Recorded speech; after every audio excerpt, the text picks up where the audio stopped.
Welcome to Design Emergency, a podcast and research platform founded by design critic Alice Rostern and myself, Paola Antonelli, a curator at the Museum of Modern Art in New York, to explore at first design's role in helping us solve the COVID pandemic, and then later on to explore design's role in, very simply, making the world a better place for all. Today we have two outstanding guests, Simone Farresin and Andrea Trimarchi, aka Formafantasma. Formafantasma is a design studio based in Milan, but with a real global reach. Andrea, Simone, hello. Ciao. Ciao, Paola. Hello. Nice to see you. Thank you for inviting us. Well, this is going to be an Italian accent fest, so it's going to be quite lovely. Simone and Andrea are two Italian designers that spent quite a bit of time all around Europe, adopted by the Netherlands and now back in Milan.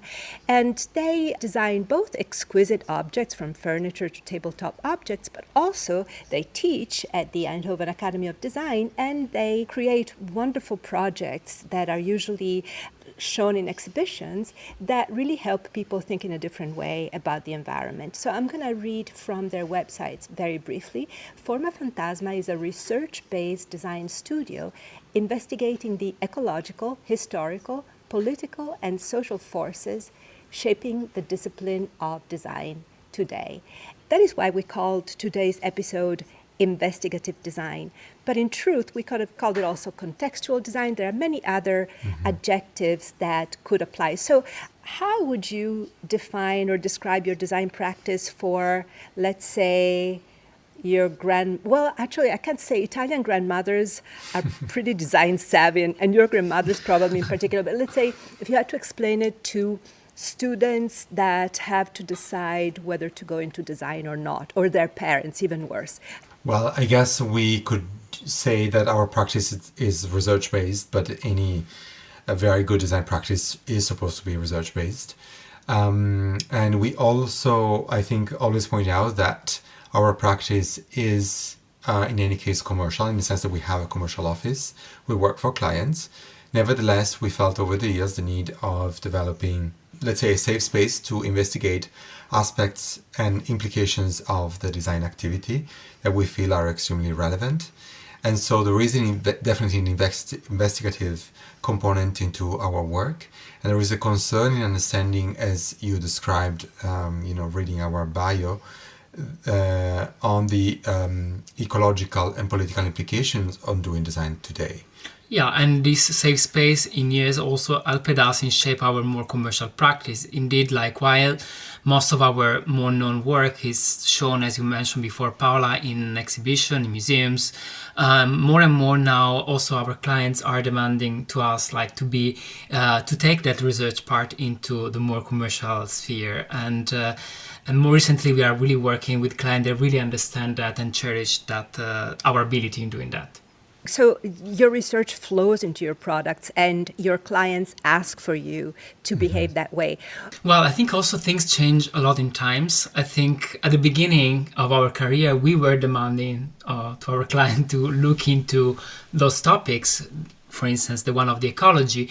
In the recent year, especially after pandemic, we see a big shift for sure. I think probably over the years, we also clarify much more our position. And as you know, many producers are, trying to understand better how they could deal with the sustainability subject. And many of them don't have a precise understanding of that.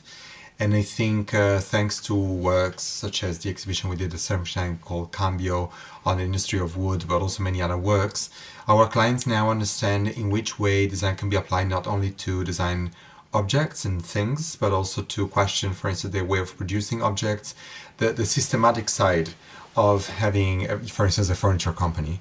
And they understand also that we as designers can work at that level and not only delivering, beautifully shaped products. what you have is a practice, if I may interject and tell you how you should describe it, that is really well-rounded. I mean, Andrea and Simone have already been guests of Design Emergency when we were doing the Instagram Live, and at that time we were talking about their education side in Eindhoven and their geodesign course that they run. So there's a circularity in the work at the academy with the students, your exhibitions, and then the clients that feeds into each other. And sometimes the beauty of the objects is a way to attract attention and to really talk about tough and sticky subjects, which is what we will discuss today. I mean, today we will take the lens of the investigative and contextual designs. Let's start with one project that is very dear to the three of us, Aura Streams, which you started in Melbourne for the National Gallery Victoria and then continued, segued into the 22nd Triennale of Milan, Broken Nature, that I curated. So let's talk about Aura Streams. Can you please describe the project? Definitely. I mean, Aura Streams is a few years long investigation into the recycling and repairing of electronics, with the aim, of course, of coming up with a series of very pragmatic strategies for the improvement of these aspects in electronics, and of course how design can do that with developing, very simple interventions to allow objects to be repaired and recycled. And it was a project that we conducted pairing together a group of different experts from NGOs developing responsible recycling workshops in economically disadvantaged countries, to recyclers, working in the Netherlands, but also in Australia and in the US, and a group also of activists and legal experts to really understand how these dynamics and these different knowledges are looking at the problem of waste recycling in general, and specifically of electronic waste all over planet Earth, essentially. So you started with the research, you started talking with the NGOs and all these different people, and then moved on to a beautiful suite of incredibly elegant office furniture, all made recycled electronic waste. So what comes before, the chicken or the egg? It's the egg that comes before, it's the research? Actually, it's interesting to talk about this because when we developed the objects, we used them literally as a Trojan horse, in the sense that we reached out to certain companies with a request of saying we would like to produce objects using electronic components, electronic products, recycled, for instance, gold from circuit boards. And we use this request as a way of establishing a conversation. So I wouldn't say that the one comes first or the other, but it's rather the one facilitate the other. It's always the proof in concept, right, to be able to show the objects themselves. But you said that the aim of the whole project was to develop some pragmatic strategies. Which pragmatic strategies were you able to release into the world, and did they have any consequence? Well, we could make some very simple examples. For instance, I think this is quite a known fact, but electric cables that are coated in black rubber, they very often are not recognized by visual detectors, and then components of coppers within these electric cables, they end up in the wrong stream of waste. And so, for instance, changing the color or the opacity or the nuance of the rubber to make it more recognizable, it would be a big improvement. We also advocated in something that, honestly, since we did a project, it's becoming much more common as a conversation, the idea of introduction of a digital passport with information regarding the materials within electronics. You have to, as you know, probably, many plastics are engineered almost on a daily basis. So many times recyclers must have their own internal workshop to conduct analysis to understand what kind of plastic they are recycling. But of course, in countries where there are no such facilities and laborers are much more informal in their way of working, very often very rudimentary techniques are used, such as burning plastics to see from the flames what kind of polymers or materials are in there, which is obviously toxic for the laborer. So even just simply, introducing such a password would allow, laborers all over the world to know what they're actually recycling. and many other strategies such as of this simplicity have been introduced. Then, of course, if the project had an impact, we don't know. I mean, for sure, the project has been widely published, and we have been also consulting a lot of companies since then, also electronic companies. And company, they are not even only related with electronics. I think also about some lighting company we work with. They introduce changes in their production line, especially when it comes to repairability and recyclability of the production. Then, of course, we are also living in a world where lawmaking finally is also even more having an impact in design. And for sure, European Union is doing an amazing job in make sure that electronic objects are badly recycled, and especially the planned obsolescence is almost gone for electronics, for certain kind of electronics, since the European Union established some laws and also some legal codes in court. So, but something that I want to add, I think it was very interesting about our stream, and it's also the relation that we had with you, Paola, because I remember when we were talking about the project during the Lexus Design Award, I think it was already a lot of years ago, and we were talking about the research we were doing for the National Gallery, and then we said like, okay, let's bring it to Triennale. And I really loved this idea also of ecology of a project, that it doesn't stop in a place, but it continues. And also that way of working helped us a lot to also work on other projects later on, like Cambio, that we continued on several years.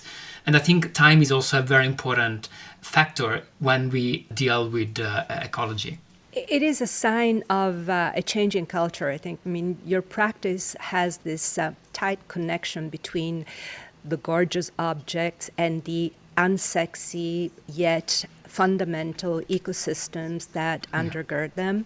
And I think it's the collaborative nature of your practice, the fact that research is not interrupted when the next art fair comes about. It's not this like obsession with novelty, but rather a seriousness that is akin to the kind of research that happens in science, for instance, or in technology. And you talked a lot about the importance of transdisciplinary research. Maybe this is a good moment to explain what you mean by it and why it's so important. Absolutely. First of all, we definitely recognize there is the need of sort of removing boundaries between disciplines, which does not mean that a designer can, become a scientist. Actually, our practice definitely recognizes the knowledge that is in the hand of other people, and it's extremely important to credit that role. Nevertheless, we also believe that fragmenting knowledges in small compartments, it also leads to fragmenting responsibilities. And I think over the years we've seen, how problematic it has been, for instance, for scientists to find ways of communicating the climate crisis to the general public. And I think we need the effort of all different kind of practitioners in addressing these complex subjects, such as the climate crisis, because we need this to be translated in multiple ways. We all have different way of understanding and of engaging with the world and with knowledges also. And for instance, when I was very young, only visual culture really spoke to me. And I think it is extremely important to remember that, reading is one way, looking at an art installation or an exhibition is another way, as much as watching a movie. And I think we need this collective effort to address complex subjects. Yeah, but also the idea of sharing, I think for us it's very important. For instance, when we start a project like Our Stream or Cambio or the new one that we will present and we will talk about it later, Oltreterra, we all the time try to also have a platform that is like accessible for everybody also throughout the process of researching. Also, we give this research to our students, usually in the first year of geodesign, so they can continuing it. We engage in public programs like Prada Frames. We organized last year about the wood industry. So we all the time try to also be divulgative. There is something that I think it's not very common for design, that is all about copyright and, being afraid of being copied or ownership. We try to be very open in the way we establish research within the studio and outside. Ore Stream started in Melbourne for the NGV Triennale. I think it was 2016, if I'm not mistaken, and then it was 2018 in Milan.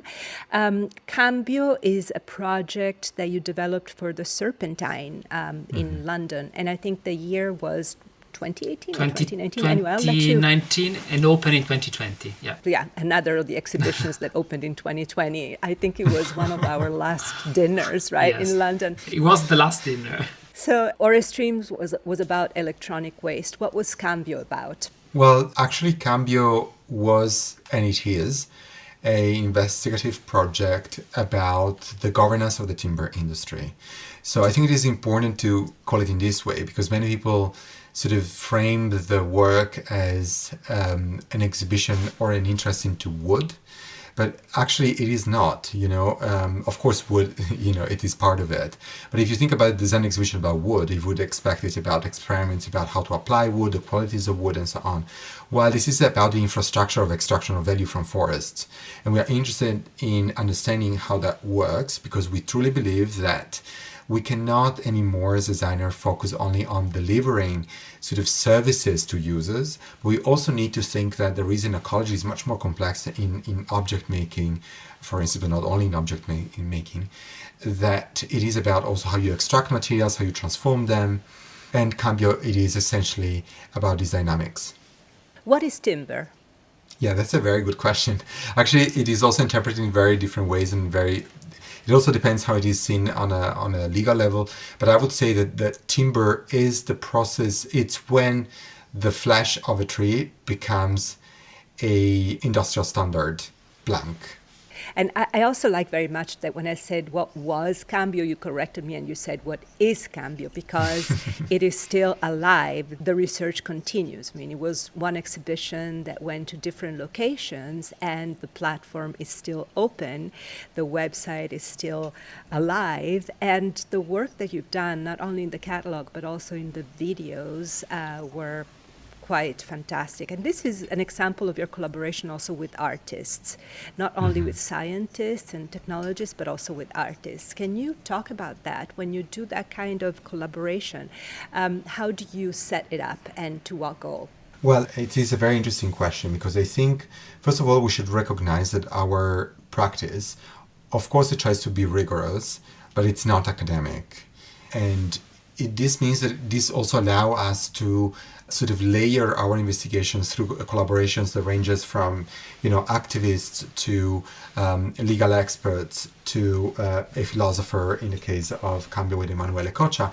And for instance, for the recent work we are developing for the National Museum of Oslo, we are working with artist Joanna Piotrowska, with whom we already work together, and we invited to develop a project or like a component of our exhibition in Norway that we actually went to shoot the other day in a farm close to Milan. Then, of course, also the collaboration, it's not, of course, only with people outside of the studio, but we do have a team that is following us in this crazy project that usually takes at least 2 years to develop.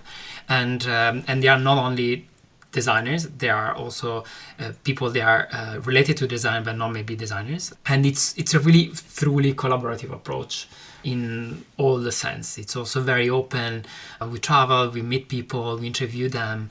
And it's also a very interesting approach, because when we start this research project, we all the time know where we start, but we never know how we end.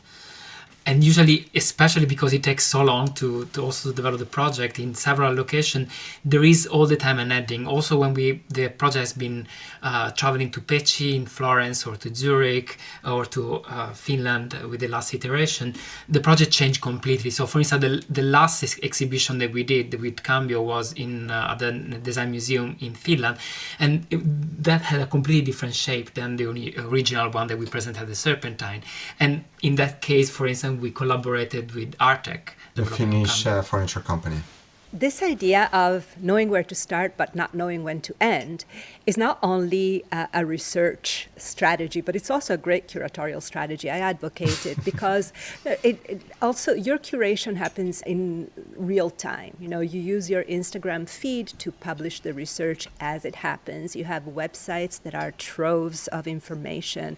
I like very much the vulnerability of not knowing the end, of not having certainties or diktats to impart. It's really important to have this openness so that the research can also gather more collective steam. So let's talk about Oltreterra. Oltreterra touches an interest that we have shared for several years, which is an interest not only in interspecies, transspecies, there are all these different, I would like you to talk about the nomenclature, but it also touches on animism. It touches on the need to look at the world as inhabited by so many more other beings than just us. So please, Oltreterra, tell us about it. Well, Oltreterra, first of all, it is a commission from a museum, the National Museum of Oslo, that was interested, and it is still interested, in doing an exhibition about wool, which has been an extremely important material for the economy of Norway and for the culture of Norway. But when we received the commission, we sort of steered it in a direction that probably was unexpected for the museum. Because we made it much more about the complex relationship that humans has with animals, with a specific case study that is sheep. So we are looking at sheep, the animal, and from where we, of course, extract wool, and looking at the complex politics of extractions of values from living creatures. We were already touching upon that with trees in the previous exhibition Cambio. But of course, this becomes even more clear and complex.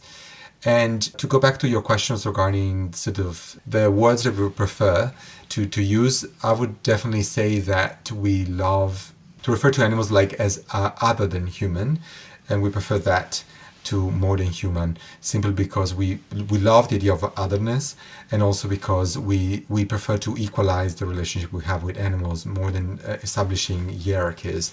And I think we have been, as humans, positioning ourselves very often on a higher level than many other species. But I think on the other side, more than human is also doing the opposite, which is sort of positioning humans on a lower level. And I think that's problematic to look at things from this perspective, since we are all sort of part of a complex ecology. So that's our preference. What I find also interesting is that by investigating sheep in Norway and then near Milan, you ended up in Australia.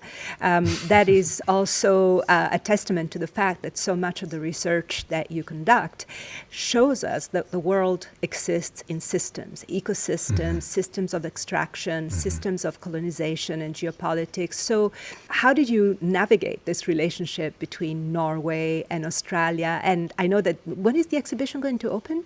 So the exhibition will open at the end of May, 25th of May. Oh my God, I gotta be there.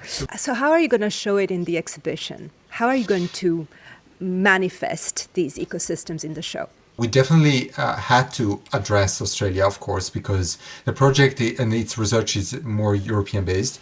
But we could not avoid speaking of Australia because it's the biggest producer of wool, and the industry that developed there connected to merino wool is extremely problematic and connected to colonialism. So we sort of had to address that. In the contemporary time, you cannot talk about wool without addressing the economy and the development of wool in Australia. But in the museum, we will present the work almost as an open diorama. We are extremely interested in how nature in the Natural History Museum has been represented through the object of diorama. Because it is a very interesting object, it is sort of a glass cage where humans are observing a nature which is completely still. That already says it all. Of course, when we talk about living organism, we cannot look at them in this still position, and of course, removing humans, from it. But there is also other interesting aspect. Rarely, if not never, domesticated animals are represented in dioramas, because somehow, scientifically, the animals that live in the wild, they have been extensively observed, while the animals that are domesticated have been overlooked. probably because they sit close to us outside of the diorama, because they are perceived as a human-made outcome, hence inferior or controlled or shaped by humans and somehow not yet domesticated. So the idea is to present an open diorama where we will mix organic materials, reproductions of animals, together with man-made goods. The idea is to somehow show how the development of technique is also the development of biology, and this separation of knowledges and also how they are represented, they are actually creating biases and in the way we understand the idea itself of nature, of domesticated and of man-made. And we are trying to reconnect these elements because we think it is important to see them as a unified ecology. Yeah, and in general also I think it's very timely also to kind of start to really link these different realities, these different museums. Even if, like, you know, think about the museum we lost the exhibition is the National Gallery of Norway. It's a collection of different museums put it together. It's a contemporary art museum, anthropological museum, and modern art museum. The museum in itself is starting to kind of shift into that mix of different discipline, and the exhibition will even do more. It has to. Museums need to become more open-ended, and we don't want to use those platitudes like breaking the silos, but yeah, it's true. And exhibitions need to use all the tools at their disposal to reach their goal. One of the goals for your practice is to level the playground, right? Make sure that there's more equality amongst all the different species. And you mentioned a lot the concept of transhumans, the idea of crossing grounds. Can you please talk more about the concept of transhumans and the role that it has in your current research? Well, first of all, the term oltreterra is the Italian translation of the meaning of transhumans, which means crossing grounds. And we love this term because, of course, it implies many different things related to the exhibition. Of course, it is about the transhumance as an activity, so it's connected to nomadic pastoralism, which is an amazing way, I think, of dealing with and entering conversation with animals. Many of the infrastructures in Europe, in terms of connections between countries, has been created, thanks to transhumance. So the moving in the landscape of animals. And I think also what we love about it is that, and we're not romantic about this, but the kind of knowledge that it develops, it's absolutely interesting. It is about humans, of course, learning from animals where to go at the same time, and at the same time, humans leading the animals. And in this process, we all the time think it is about, let's say, the human, the dog, and the sheep. But in fact, it is also about the landscape. The European landscape has been incredibly affected, also positively affected by transhumance. Because, for instance, there are plants that grew to have tiny hooks to hold down on the fur and on the wool of sheep to move seeds from one place to another. So the landscape that we know has been shaped by transhumance. And also we love it because, of course, it is about crossing grounds. And on a more, I would say, it's not metaphorical, but on a more structural level of the exhibition, what we're trying to do is to cross grounds between different disciplines. So what are you advocating? A return to a better past? Is it a romantic pastoralism idea? What would you like your audiences to take from this exhibition and to make happen in their lives? Well, I would say that every time we say that we should look back to look forward, definitely we are not looking to be back on those times, but we can learn a lot from it, especially when it comes to how the landscape can be shaped in these last centuries thanks to this collaboration. I think we really believe that evolution is not linear. So I think it is also a cliche that looking to knowledges coming from the past is being nostalgic. It is not being nostalgic. We're not advocating to become, old shepherds and going around, even if maybe a tiny bit more we should do that. But it is more about... You look really good as a shepherd, I have to say. Yeah, I did. I was prepared with the right clothing when I went, but still, I enjoyed my experience in the mountains. But it is about really engaging with knowledges without biases.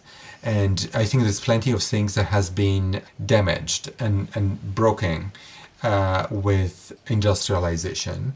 And I think this is about learning how to reinvent globalization. And we are not localists. but we do believe there are values in local developments, for instance. So, we are not advocating for any nationalist take on locality, but rather understanding that there are things that we need to make right about globalization. And what is your vision for an ideal world? If people really got your message and implemented it? I mean, this is a huge question, but I think we cannot. To get there, what we would need the most is a different economic model. So I think we should recognize, and I think many economists are recognizing, that capitalism connected to the liberal market is failing, and there's no way, to develop sustainably if we don't rethink the economic model we live in. And we are still, we say this, we're still part of it. We still work with clients. We are a commercial practice, but it is important to recognize there are things that must be rethinked, and this does not mean being a nationalist or being a idealistic communist. A certain level of idealism I think we need, but it is definitely not possible to continue in the way we are living. And what is the role of design in all this, in your opinion? Well, the role of designers, I think, at the moment is to show the path and also to make sure that people could really see where we are leading to.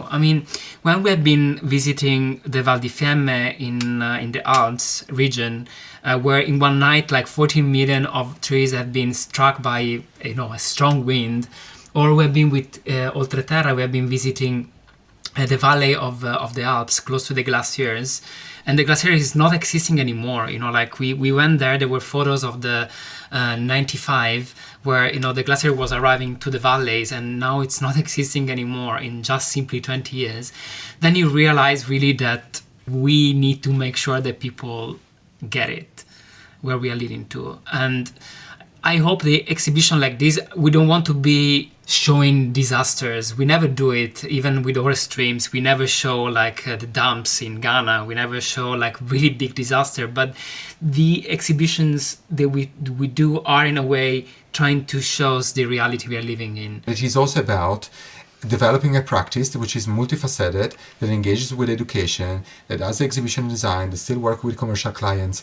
I don't think we cannot live in a paradise where we develop only speculative work. So we also need to make our hands dirty and sometimes compromise, and sometimes also fail in this process. But we strongly believe we need to be engaging in the world and also with the making of things in order to make real changes. By any means necessary, designers using all the weapons at their disposal, products, exhibitions, teaching. So, Andrea and Simone, thank you so much for being our guests today. And thank you all for listening to us. This is Design Emergency, a podcast founded by yours truly, Paola Antonelli, and Alice Rosthorn, a podcast that is also an Instagram feed.